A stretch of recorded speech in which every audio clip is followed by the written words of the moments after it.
మేష మానస ఇక్కడ నుంచి మీరు పరిశీలిస్తే సమయాచారం ఇందులో చూపిస్తున్నారు. మొత్తం లలితా సహస్రనామ స్తోత్రం సమయాచారం. ఈ సమయాచారమే శంకర భగవత్పాదుల వారు తన సౌందర్య లహరిలో చూపించారు. సమయాచారం అంటే ఏంటో మనం అనేక మార్లు చెప్పుకున్నాం. సమత్వమే సమయం. సమత్వం అంటే శివశక్తులని సమముగా భావించుట. అందుకే అమ్మవారిని ఆరాధన చేసేటప్పుడు అయ్యవారి స్ఫురణ ఉండాలి. అప్పుడు పాతివ్రత్యం, అదే సమయాచారం. అది ఆ సమయాచారం అంటే సంప్రదాయాన్ని అనుసరించి ఉండేదే పాతివ్రత్యం. కనుక ఎప్పుడైతే శివుడు గుర్తొచ్చాడో దంపతులు ఇద్దరు గుర్తొచ్చారు. దంపతీభావం గుర్తొచ్చినప్పుడు అమ్మవారు ఏమని కనిపిస్తున్నారు? మహాపతివ్రత. అందుకే కేవలం అమ్మవారిని స్తుతిస్తే ఆవిడకి సంతోషం లేదుట, అయ్యవారిని కలపాలి. అందుకే ఇక్కడ ఆ రమ్యమైన భావం ఏం చూపిస్తున్నాడంటే ఎక్కడ అమ్మవారి సౌందర్యాన్ని చూసినా వెంటనే మధ్యలో శివుడిని గుర్తు తెస్తున్నారండి వాళ్ళు, వశిన్యాది వాగ్దేవతలు. ఆ శివుడు గుర్తు రాగానే మనకు శివశక్తి ఐక్య రూపం గుర్తొస్తుంది. అదిగా లలితా సహస్రనామాలో చివరికి వచ్చేది. ఆ శివశక్తి ఐక్య రూపమే వశిన్యాది వాగ్దేవతల లక్ష్యం. శివశక్తులు ఇద్దరినీ కలిసి చేసే ఉపాసనే సమయాచారం. ఇది బాగా తెలుసుకోవాల్సిన అంశం. అది ఇంకా తర్వాత తెలుస్తుంది మనకి. అందుకే శక్తి అంటే అర్థం ఏంటి చెప్పుకున్నాను చూడండి. సమయాచారం అంటే పెద్ద గొడవ పడక్కర్లేదు. శక్తి నాకు అక్కర్లేదని ఎవడైనా అంటాడా? దృష్టిలో అందరికీ శక్తి కావాలి, ప్రపంచమంతా శక్తే.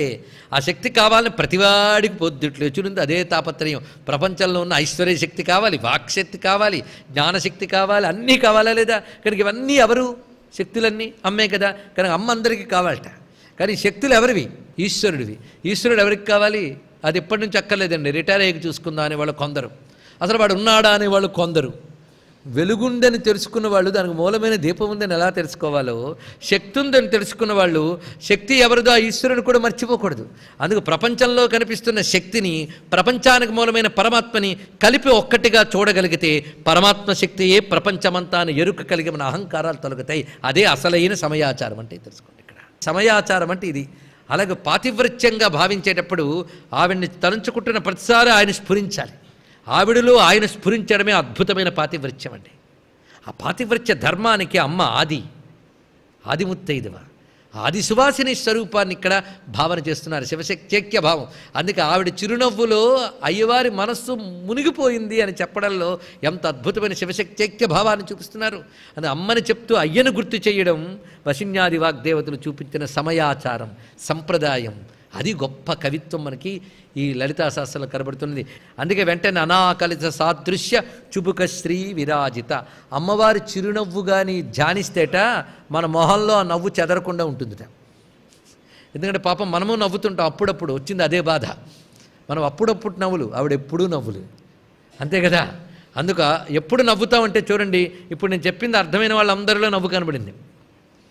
నవ్వు ఎవరిలో కనబడలేదో వాళ్ళకి అర్థం కాలేదని అర్థం అనమాట. అంటే నవ్వు ఎప్పుడు వస్తుంది? జ్ఞానం వచ్చినప్పుడు నవ్వు వస్తుంది. అంటే జ్ఞానం కలిగినప్పుడు మీకు తెలియకుండా ఆనందం వచ్చిందా లేదా? కానీ జ్ఞానం ఆనందం కలిసి ఉంటాయి. ఆ జ్ఞానానంద స్వరూపమే అమ్మ నవ్వు. ఆ నవ్వుని ధ్యానిస్తే మనకి జ్ఞానానందం కలుగుతుంది. జ్ఞానానందం వస్తే జ్ఞానానందమయం దేవం నిర్మల స్ఫటికం, అదే బ్రహ్మ విద్య, మరొకటి కాదు.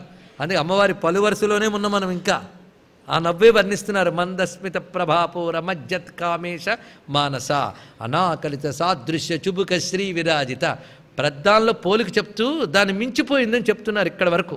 ఇక్కడికి వచ్చేటప్పటికి అమ్మ మించిపోయిందని కూడా చెప్పడానికి పోలిక కూడా దొరకట్లేదమ్మా అన్నారు. అనాకలిత సాదృశ్య, సాదృశ్యం అంటే పోలిక. అనాకలిత సాదృశ్యము అంటే పోల్చుకోవడానికి వీలు లేని అలాంటి చుబుకశ్రీ. చుబుకశ్రీ అంటే గడ్డపు శోభ. చుబుకశ్రీ విరాజిత, గడ్డపు శోభని వర్ణించారు. అలాంటి అందమైన శ్రీ అంటే శోభ, చుబుకం అంటే గడ్డము. ఆ శోభతో విరాజిత ప్రకాశిస్తున్నది. పోల్చుటకు వీలు కాని గడ్డపు శోభతో ప్రకాశిస్తున్న అమ్మ. ఇంచుమించు వాగ్భవ కోటి చివరిలోకి వస్తున్నాయి, ఇంకా పూర్తి కాలేదులేండి. ఆ అందమైనటువంటి అమ్మ యొక్క చుబుకం ఎంత అందంగా ప్రకాశిస్తుందంటే ఆ శోభకి సాటి ప్రపంచంలో మరొకట్లేదయ్యా అని. ఆ మాటకి కొంచెం మనసొప్పలేదు మన శంకర భగవత్పాదుల వారికి. ఏమిటంటే ముఖం అంతా అద్దంలా ఉంటే అద్దానికి పెట్టే పిడిలా ఉంది గడ్డము అన్నాడు. ఆ పిడి చిన్నప్పుడు హిమవంతుడు పట్టుకున్నట్ట, పెద్ద అయ్యాక శివుడు పట్టుకున్నట్టండి. ఇక్కడ అలా పట్టుకున్న ఆ ముఖాన్ని చూసేట ఎంత చక్కగా వర్ణించారు చూడండి. అందుకు ముఖముకుర వృంతం అయినటువంటి అందమైనటువంటి ఆ గడ్డానికి నమస్కారం.